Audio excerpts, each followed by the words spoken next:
generally, connected to secret societies. They're not fools, and their work they're the sources we use to investigate these areas. Yeah. And but it does seem to me like it's a possibility that they have lost their way, or that they have taken on the persona of the dark side sort of naturally, because as a culture that hasn't dealt with its dark side, as if we think of ourselves as one consciousness, perhaps it is the illuminated seers who have to take on the dark aspect to allow us to have an enemy to overcome, so that we can get ourselves come to terms with the dark side. Yeah. So maybe it's an unconscious thing that has happened to these to these groups. Maybe it's deliberate. Sure. It's both. Yeah, who knows? And this is extremely interesting because again, I've mentioned this a few times earlier on the show, but this is in regards to.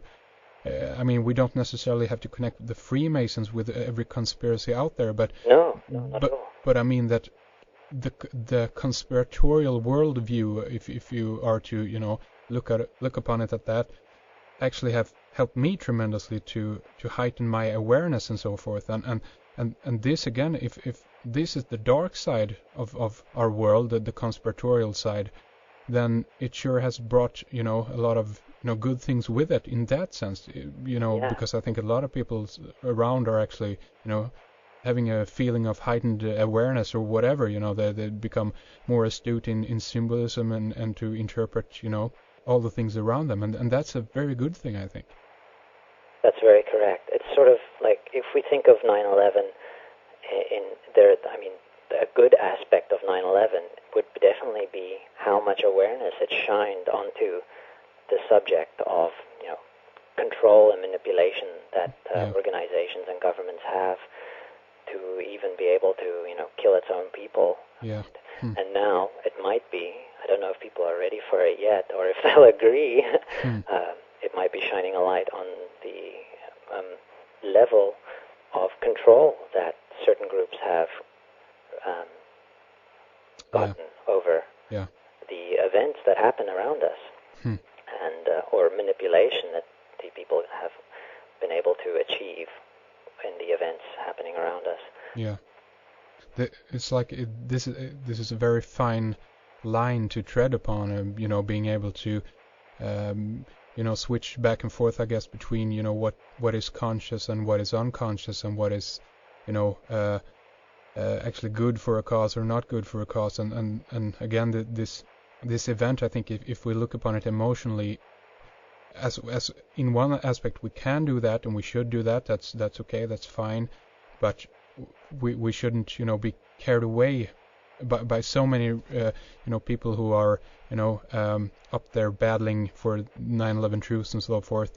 Often come into the discussion of showing respect for the families of those who were lost on 9/11 and so forth. But again, if we always return to that argument and not are able to look upon the event in itself, we kind of lose the plot a little bit, I think. Yeah, and if it's the kind of thing where you can't forget that it's a difficult thing to swallow. But if we're all one consciousness, then we all were intimately involved in 9/11, and we all called it into being. If we if we think about it in a mystical sense. Yeah. So we can't remove ourselves from blame for this situation happening, and I think by sort of acknowledging that, we can come to terms with it, and we could maybe prevent the need for this sort of thing to happen again by coming to terms with our dark side. Yeah. Because it seems that the perpetrators of this, if they're leaving such overt symbolism right in the open, well, maybe it's easy for me to say overt, but it seems to me that if we ignore it, it could just happen again. Sure, absolutely. And in a twisted sense, you can imagine a lot of people wanting it to happen again, because it's so, people's lives are so boring and mundane that they feel this excitement when these horrible things happen. You know what? Well, I'm not ashamed to say it, but that was actually what happened to me on the day of 9/11. It was actually a sense of that something actually happened in our world, Yeah, something big. It felt like everybody was connected at one point because everybody was looking at the same thing once and thinking about the same thing just once. Yeah, it was a powerful moment, and I bet you it was the most watched single event ever. So it's this searing sort of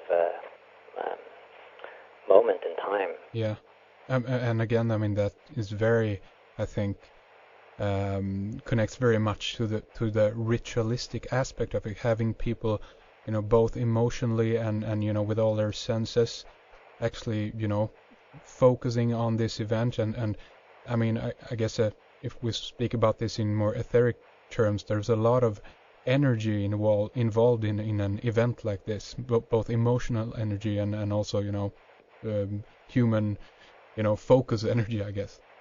That's right, and we have to figure out how it was channeled and to what cause was it channeled, you know, and how exactly the mechanics of these things work, so that we can figure out whether we agree with how this energy is being channeled, and you know, who is directing it, and all these sort of facets that I think we need to come to terms with. It's sort of like we need to grow up because this stuff has been happening, you know, not just 9/11. I mean, it's these sort of ritualistic events have been happening forever. And sure.